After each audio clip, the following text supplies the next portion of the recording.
Olá, muito bom estar de volta e encontrar você em mais uma edição do Inteiro Teor, o programa da Justiça Federal da Primeira Região. Hoje vamos mostrar como o binômio privacidade dos dados pessoais e transparência dos dados públicos pode chegar à Justiça Federal.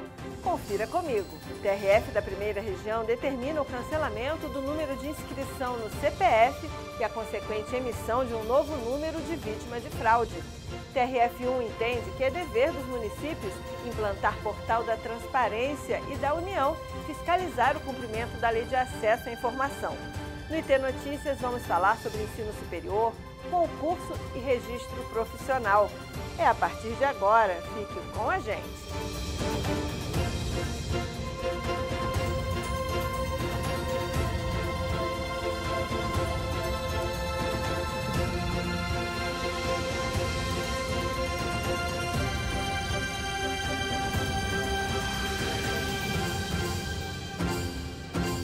É muito comum que tenhamos que fornecer dados pessoais ao realizar um cadastro, seja para efetuar uma compra ou contratar um serviço. Juntamente com o nome completo, o número de inscrição no CPF aparece como um dado sempre solicitado.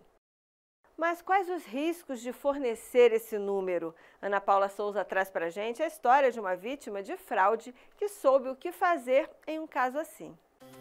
O cadastro de pessoas físicas, também conhecido como CPF, é um dos documentos mais utilizados pelos cidadãos. Composto por 11 números, é fundamental para resolver questões em bancos, cartórios, estabelecimentos comerciais, órgãos públicos em geral, entre outras instituições. É uma das principais formas de identificação de uma pessoa e, desde 2015, por meio de uma parceria entre a Receita Federal e os cartórios de registro civil, o documento é emitido de forma gratuita no ato do registro do recém-nascido e inserido na certidão de nascimento. Uma das principais funções do CPF é identificar os contribuintes junto à Receita Federal, mas o número desse documento também é usado para inscrever consumidores inadimplentes em cadastros de proteção ao crédito. Uma situação, por exemplo, que deixa a pessoa com restrições de crédito, o que é popularmente chamado de nome sujo. Por isso, é importante manter o sigilo de documentos pessoais, como o CPF, para evitar fraudes. Pesquisas mostram o receio das pessoas de que seus dados pessoais sejam indevidamente usados em fraudes e como esse problema vem acontecendo cada vez mais. Segundo o levantamento da Federação Brasileira de Bancos, a FEBRABAN, em 2021, os golpes contra clientes de banco cresceram 165%. E a pesquisa Panorama Mobile Time, da Opinion Box, mostra que 17% dos brasileiros com smartphone dizem já ter tido seus dados pessoais usados por terceiros em alguma fraude ou golpe. Em outra pesquisa, a FEBRABAN constatou que 86% dos brasileiros têm medo de cair em golpes. E foi em 2015, por meio do recebimento de cobranças, que a professora e pesquisadora Heloísa descobriu que os seus dados pessoais estavam sendo usados de forma indevida em atos fraudulentos, como contratação de empréstimos e compras de automóveis, que resultaram na inscrição de seu nome em órgãos de proteção ao crédito. Heloísa ficou assustada ao descobrir mais de 25 operações de crédito com o uso indevido do seu CPF. Eu descobri a primeira situação, a primeira fraude, através de financiamentos de veículos. Então, a partir de uma ligação, de uma cobrança, eu fiquei inquieta e fui investigar do que se tratava, que financiamento era. Eu descobri uma cadeia de fraudes com os meus dados pessoais em todo o território brasileiro, do norte ao sul, com tentativas de compras em companhias aéreas, em lojas internacionais via internet. E foi uma investigação que envolveu a Polícia Civil, a Polícia Federal. Diante dos prejuízos e transtornos, Heloísa buscou a justiça para cancelar seu CPF, cujo número de inscrição estava sendo usado nas fraudes há mais de 2 anos e acumulava mais de R$200 mil em dívidas. O objetivo era parar as ações criminosas e voltar a ter tranquilidade. E deu certo. A Justiça Federal da Primeira Região concedeu o pedido em primeira e segunda instâncias. No primeiro momento foi um alívio, né? Uma sensação de alívio, de justiça, de se sentir reconhecida pela justiça brasileira, né? De um processo que foi límpido, transparente, repleto de provas, não havia como refutar aquelas provas. O caso de Heloísa chegou ao TRF1 depois que a União recorreu da sentença, alegando que a situação vivida pela professora não seria uma hipótese prevista em normas da Receita Federal para justificar o cancelamento do CPF. Mas a quinta turma do TRF1 entendeu que é cabível o cancelamento do número de inscrição no CPF e a consequente emissão de um novo número em casos de perda, fraude e furto de documentos quando comprovada sua utilização indevida por terceiros. O relator, desembargador Carlos Augusto Pires Brandão, rebateu em seu voto os argumentos da União. Segundo o magistrado, as instruções normativas da Receita Federal de números 864 de 2008, 1042 de 2010 e 1548 de 2015 prevêem possibilidade de cancelamento por meio de determinação judicial. O relator destacou ainda que, não sendo contrariado o interesse público e nem havendo comprometimento do controle a que se destina a manutenção do CPF, a autorização judicial para cancelamento pode ser concedida em caráter excepcional, como no caso de Elisa. O CPF ele serve para dar uma segurança jurídica, tanto para o seu titular, quanto para o próprio Estado, porque é o documento de identificação civil, fiscal e até mesmo criminal, né? Usado nos cadastros e registros. Agora, é importante destacar o seguinte, não é qualquer pessoa que, porque teve o vazamento de dados, que vai ter seu CPF cancelado. Vai ter que demonstrar de forma robusta o prejuízo e o abalo à segurança jurídica do seu titular, que isso está causando dano não só ao titular do direito, né, do CPF, mas também à sociedade.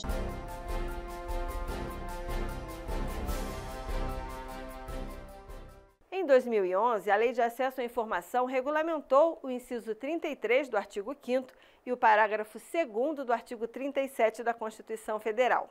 Esses dispositivos asseguram a todos o direito fundamental de acesso às informações produzidas e armazenadas por órgãos e entidades da União, dos Estados, do Distrito Federal e dos municípios. Quando isso não ocorre, a Justiça Federal pode ser chamada para intervir. Confira uma história assim com Renato Rosa.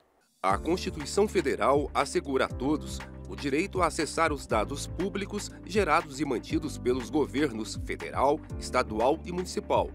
E o Portal da Transparência foi criado justamente para que o cidadão possa conhecer, questionar e também atuar como fiscal da aplicação de recursos públicos. Ou deveria ser assim, mas ainda há muitos gargalos para, de fato, o serviço funcionar. Segundo o Observatório Social do Brasil, uma ONG que trabalha para melhorar a gestão pública, no caso dos municípios, o que muitas prefeituras têm é portal de aparência e não de transparência. Faltam informações ou o cidadão encontra dados fechados. Limitações na consulta de planilhas, a parte de licitações nem sempre está atualizada ou só tem um resumo do edital. A situação é pior nos sites dos municípios pequenos, que enfrentam problemas técnicos, por exemplo, para investir em programas em que os dados se comunicam. No ano passado, uma pesquisa do Observatório Social do Brasil analisou a situação de 2.257 municípios e revelou que, apesar de 86% das cidades avaliadas apresentarem ambientes configurados para servirem à transparência, 68% dos municípios avaliados não respondem à solicitação do cidadão ou respondem com informação pública não válida. Em relação a obras, por exemplo, 35% das cidades avaliadas não atendem à totalidade de transparência. Na saúde, a situação é mais grave, são 45%. Este advogado alerta que os gestores devem ficar atentos e concentrar esforços para melhorar a situação dos portais de transparência. Na sociedade civil ou por mero conhecimento ou de uma pesquisa, o cidadão também tem acesso a informações como remuneração, gastos públicos, índices de serviços públicos prestados, por exemplo, na área de saúde pública.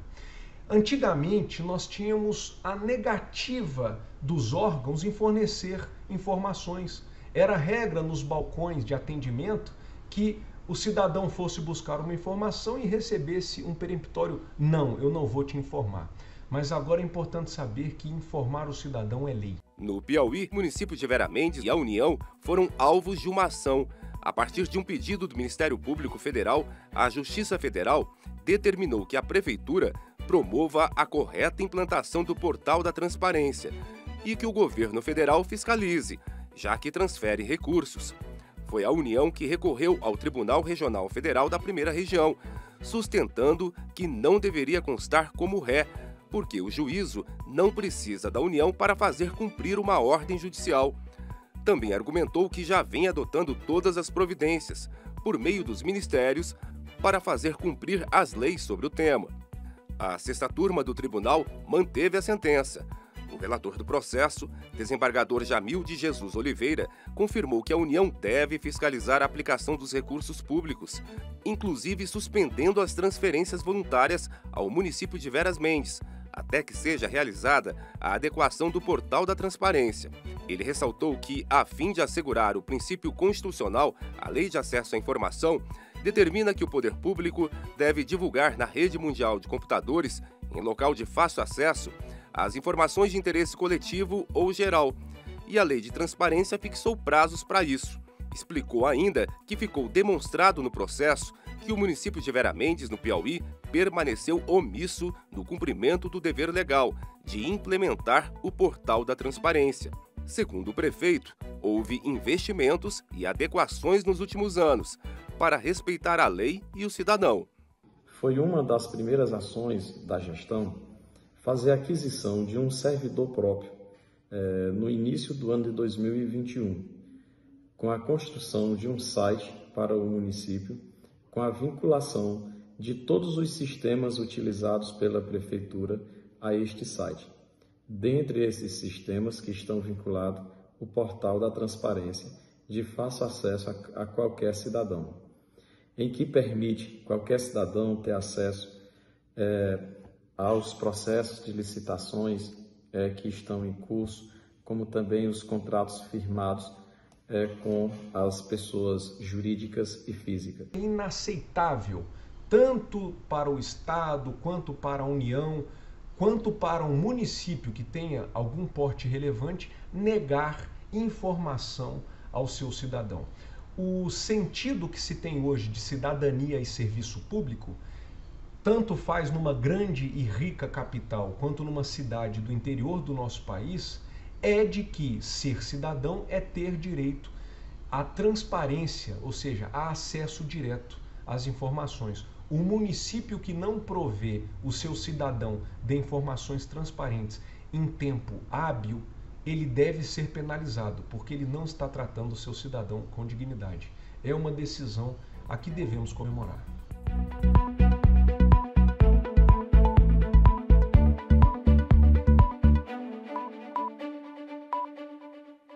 Confira agora no IT Notícias decisões sobre ensino superior, concurso e registro profissional. É com Madeleine Machado.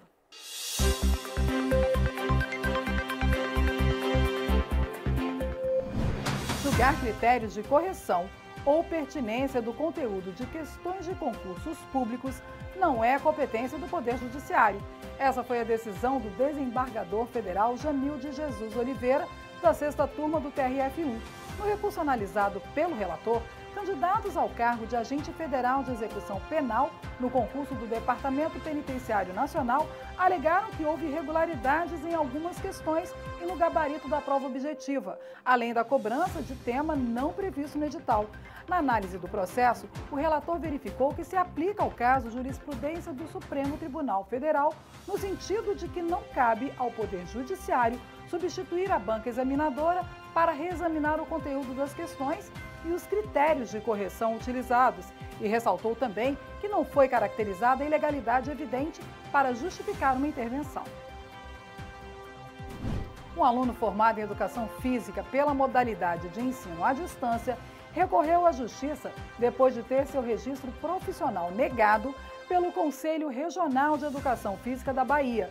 Ao analisar o caso, o relator do processo, desembargador Hércules Fajoses, entendeu que não compete aos conselhos de fiscalização profissional avaliar ou regular curso já autorizado ou reconhecido pelo Ministério da Educação. Pela decisão, como o aluno comprovou a conclusão do curso de Educação Física em instituição autorizada pelo MEC, tem direito ao registro e emissão da carteira profissional. Essa edição fica por aqui, mas continue acompanhando as novidades do TRF1 nas redes sociais. Estamos no YouTube, no Facebook, no Instagram. E semana que vem tem mais Inteiro Teor. Até a próxima. Tchau!